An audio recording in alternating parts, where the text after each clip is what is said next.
Quelles sont tes racines et tes fondations? Mes racines familiales, déjà, ouais, c'est que mes racines sont ici, Saint-Amez. Moi, je suis du côté de ma mère. De la maison où j'habite, de toute façon, on est la cinquième génération de la famille à y rentrer, à y vivre dedans. Bon, on a fait beaucoup de travaux dedans, parce que bon, il fallait la remettre en état depuis le temps. Moi, je vois ma grand-mère, mes arrière-grand-mères, elles sont carrément nées carrément à la maison. Ma grand-mère, elle est née rue de l'Étoile, qui est juste à côté. Ça, c'est mes racines. Après, mes fondations, c'est bon, c'est tout le contexte familial. C'est ça qui m'a forgé, quoi. Mes grands-parents, mes parents, là maintenant, après, bon, avec ma femme, j'ai voulu aussi, après quand t'es en couple, t'es voulu aussi d'une façon différente, tu vois, un autre aspect de ta personnalité. Et je pense que je veux dire que c'est ça, quoi, c'est ce qui me vient à l'idée, quoi. Qu'est-ce que tu peux me dire de tes parents? Ah, ma mère, c'est une sainte déjà. Moi, pour moi, ma mère, mon père et ma mère, c'est la prunelle, après ma femme et ma fille, c'est la prunelle de mes yeux, quoi. Moi, je vois, ils ont tout donné pour moi, on en est là, quoi. Moi, je vois quand je vois ma mère, j'ai la chance de les avoir encore auprès de moi, de les voir régulièrement, mais bon, je passe pas 2 jours soit ça les voir, soit ça les appeler. Mais bon, pour moi, ma mère, c'est une sainte, et mon père, pareil, quoi. Ils ont tout donné, ils se sont tout le temps sacrifiés pour que j'ai ce que je voulais. Mais bon, quand on est petit, on ne s'en rend pas compte, malheureusement. Mais je suis content parce qu'en grandissant, je me suis rendu compte, quoi. Je me suis rendu compte de la chance que j'avais eue d'avoir un contexte, le cocon familial, parce que même mes grands-parents, que sont mes grands-parents, mes grands-pères, mes grands-mères, mon père, ma mère, c'était. En plus, moi, j'ai tout le temps été le gâté, j'ai tout le temps été. Et c'est vrai que c'est bon, moi, pour moi, c'est quelque chose d'avoir vécu dans ce contexte familial, c'est énorme, quoi. C'était, c'est pas le moins des bisounours, mais pas loin, quoi. J'avais pas conscience de. Et là, même encore, moi, quand je vois ma mère, quand je vois mon père, voilà, je suis content, quoi. C'est ça, c'est mon tout. Après ma femme et ma fille, c'est tout. Qu'est-ce qu'ils faisaient tes parents dans la vie? Ouais, écoute, mon père, il était chauffeur routier. Chauffeur routier, puis il a fait toute sa carrière à conduire des camions. Et ma mère était caissière dans un supermarché à Béziers. Mais bon, voilà, comme je dis, on ne sort pas d'un gros niveau fin. Je me comprends, quoi. Ils ont tout le temps, mon père, il a tout le temps fait des heures, ils se sont tout le temps. On n'a jamais manqué de rien, quoi. Ils ont tout le temps œuvré, ils ont tout le temps travaillé pour qu'on ait tout. Pour que, qu'on soit heureux, qu'on soit bien, alors que c'était pas gagné dès le départ, je pense. Bon, après, c'est un autre contexte qu'aujourd'hui, la vie, mais bon, voilà, ce qu'ils ont fait, c'est énorme, quoi. Moi, je suis admiratif, hein. J'essaye de le reproduire, hein, j'essaye de le reproduire de mon côté voilà, quoi, j'espère y arriver. Mais bon, eux, ils se sont arrivés. Là, mais ils sont à la retraite tous les deux, et je peux dire qu'ils sont arrivés, quoi. Ils ont réussi. Je pense que c'était. Moi, jusqu'à la fin de mes jours, enfin, j'aurais ça, quoi. Ils ont réussi ce qu'ils avaient entrepris, quoi, vis-à-vis de moi. Je pense qu'ils ont réussi mon éducation, ils ont réussi à ce que je manque de rien, ils ont réussi à ce que je sois heureux, à ce que je sois l'homme que je suis devenu, et la famille que j'ai, tout ça, ils sont le modèle familial qu'ils m'avaient montré, bon, voilà.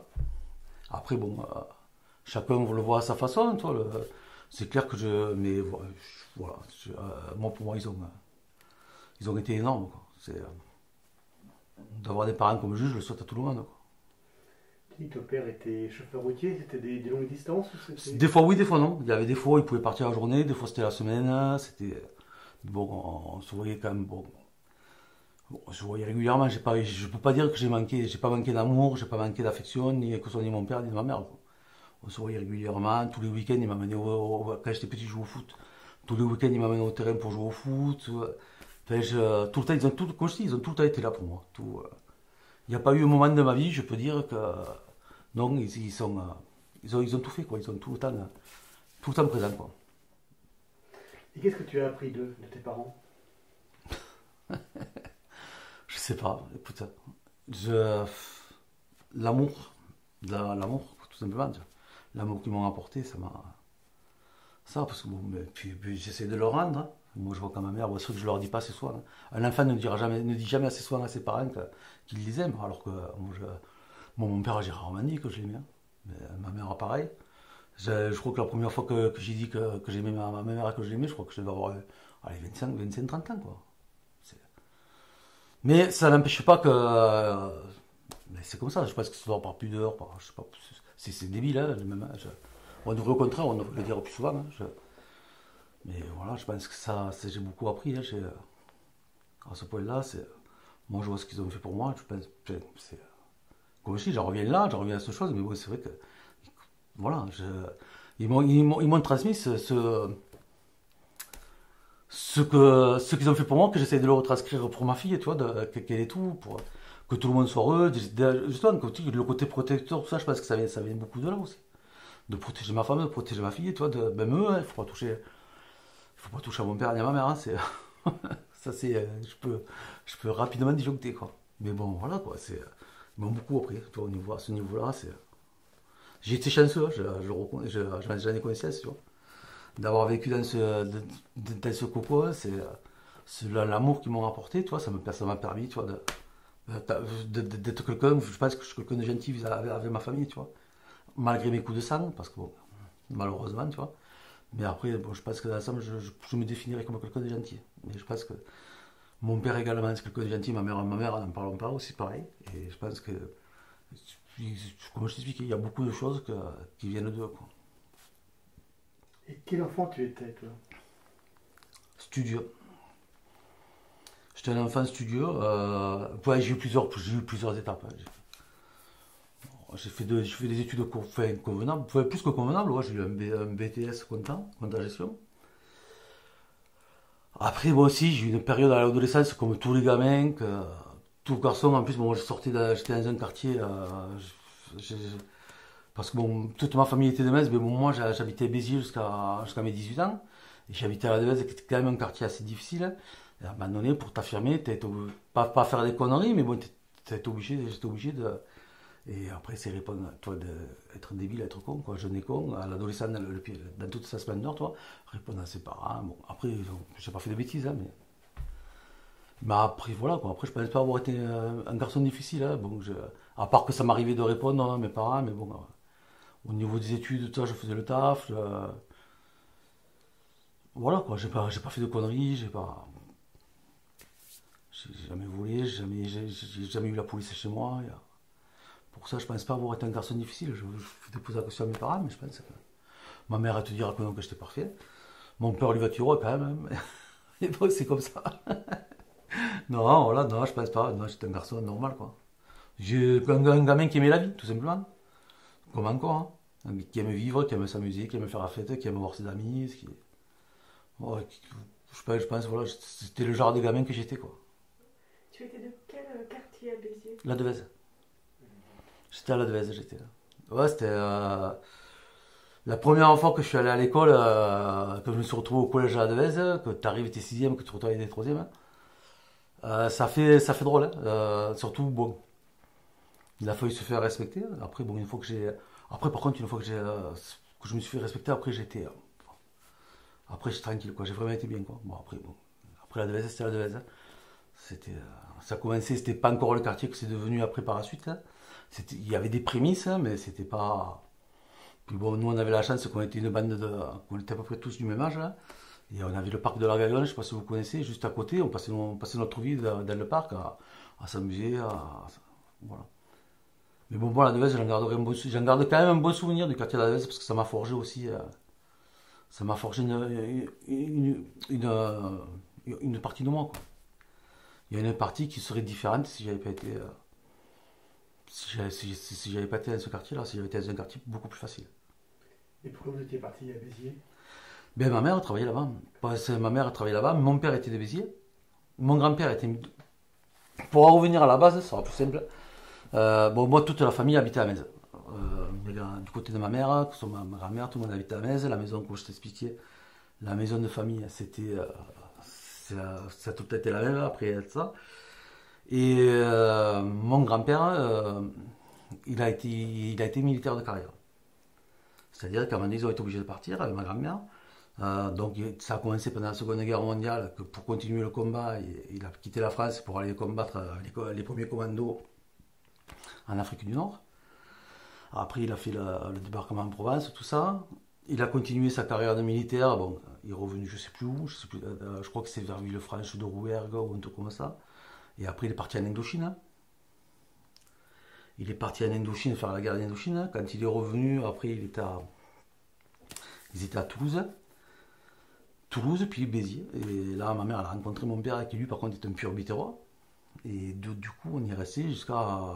Moi, j'y suis resté jusqu'à 18 ans, quoi. Mais tout en venant, quand même, toutes les vacances, je revenais à Metz. Tous mes amis, j'ai beaucoup d'amis d'enfance. À la rigueur, même j'ai plus d'amis d'enfance de Metz que de Béziers maintenant, à ce jour. Et voilà, après, je suis parti à l'armée, moi, quand j'ai fait mes études. Je suis parti faire mon service militaire parce que c'était encore obligatoire quand j'ai fait. Et je suis jamais revenu chez mes parents.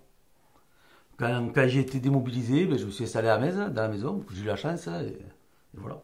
Et après, je suis resté. Ça fait depuis 94, je crois. Depuis 94, j'habite rue Raspail. Est-ce que tu as des frères et sœurs? Non, je suis fils unique.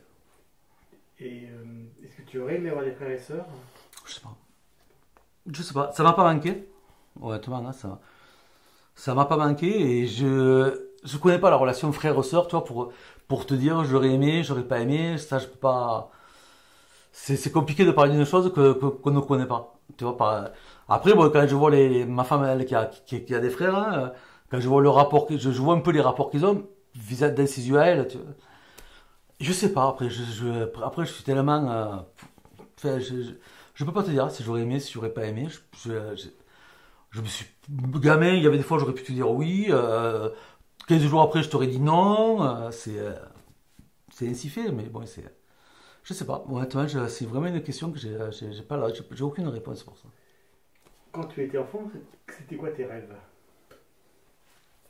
Comme tout gamin, quand j'avais moins de 10 ans, footballeur professionnel, comme tous les petits.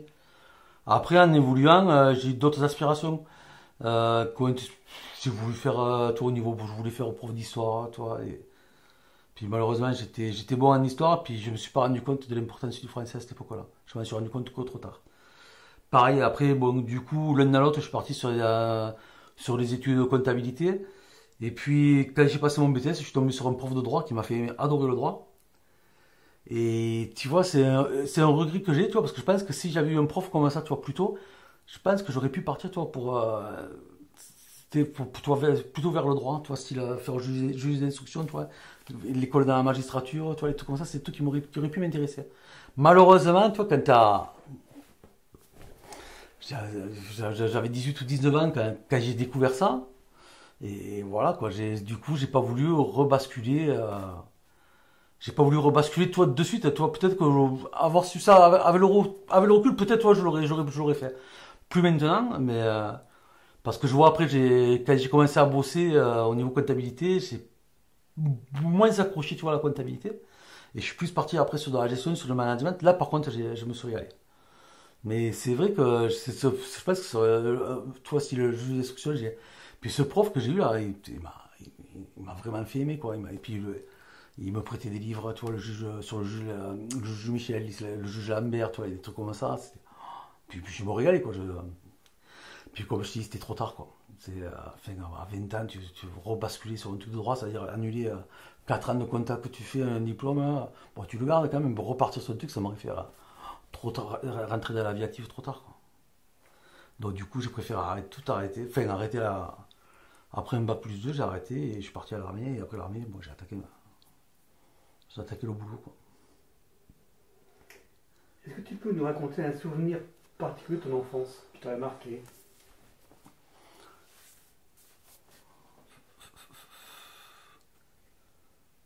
Ouais, il y en a. Un souvenir d'enfance qui m'a marqué, je pense qu'il y a. Moi, je dirais, justement, les parties qu'on se faisait dans le parc à la Gaillonne, là, avec tous les copains, là.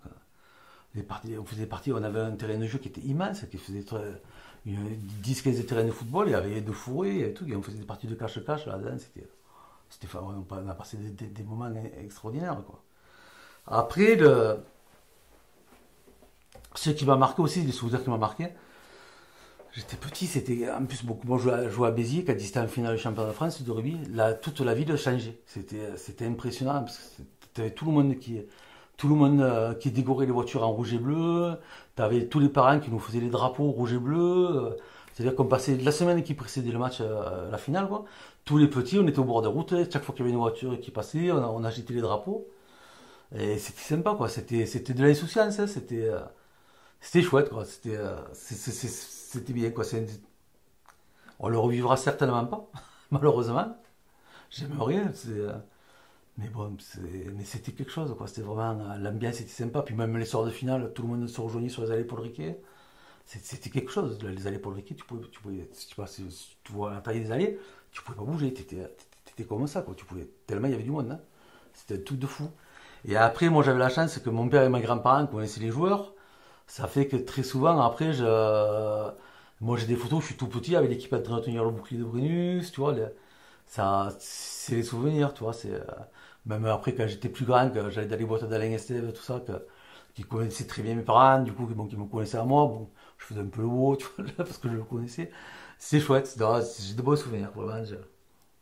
Il y a beaucoup de choses qui m'ont marqué dans ma jeunesse, même ma mère, les balles, au tambourin de l'époque, comme maintenant c'est devenu la plage, hein, les balles à l'école, quand il y a SOS ou à l'école Clémenceau, il y avait des bons trucs. Puis bon, quand il y avait les tournois de joute pour la fête de Metz, le port il était de bord de monde, quoi. Il y a tout un tas de trucs qui m'ont. Quand on m'a jeté à l'eau pour apprendre à nager, tu vois, tout comme ça, tu vois. Il y a tout un tas de souvenirs de cette époque-là, tu vois, que j'ai gardé. C'est le bon truc, quoi. C'est sympa. Puis dans ta scolarité, quel élève tu étais? Studieux, je te l'ai dit tout à l'heure, j'étais déjà studieux. Oh, après, non, puis j'aimais l'école. Moi, je me régalais, hein. C'est vrai que tu es tranquille, t'as moins de soucis qu'après quand tu travailles, hein. T'as pas. Puis moi, comme je dis, j'étais dans un cocon, moi, avec ma famille, que ce soit avec mes grands-parents, avec mes parents, ça fait que. Pour moi, c'était facile, quoi. J'ai eu une jeunesse facile, hein. Puis l'école, bon, moi, j'étais bien à l'école, jusqu'à ce que je parte, hein. Je me suis régalé, que ce soit en primaire, en secondaire, collège, lycée, même avant, hein. Non, j'ai une scolarité sympa, quoi. J'en garde de très très bons souvenirs. C'est pas. Il y a plus grand monde que je vois, tu vois, avec qui j'étais à l'école, hein, mais c'est vrai que j'en garde des bons souvenirs. J'étais bien, quoi. J'étais peinard, que ce soit à l'école primaire, ou au collège, ou au lycée. Même après le lycée, quand je suis parti pour faire mon BTS et tout ça, c'était. À la rigueur, c'est ce que j'ai le moins apprécié, tu vois, le BTS. Mais alors après, avant, c'était. J'étais à Jean Moulin à Béziers, on était, je sais pas combien, on était 2 ou 3 000 élèves, tu vois, c'était tranquille, c'était chouette, c'était un bon souvenir. Puis comme je dis, on n'a pas de soucis, t'avais pas, là t'en as rien à foutre, tu voulais 10 francs, j'allais voir papa, maman, j'avais pas à me casser la tête à aller travailler, tu vois, enfin, je le faisais, tu vois, l'été, tu vois, pour gagner 4 francs 6 sous, tu vois, comme tu le fais à partir d'un certain âge. Mais c'est vrai que t'as pas les soucis comme tu peux l'avoir après, quoi. Moi, j'étais bien. Ce que j'ai dit à ma fille, j'ai profité de ça. C'est très très bonne période enfin, moi, ça a été une très très bonne période de ma vie. J'espère que pour elle aussi.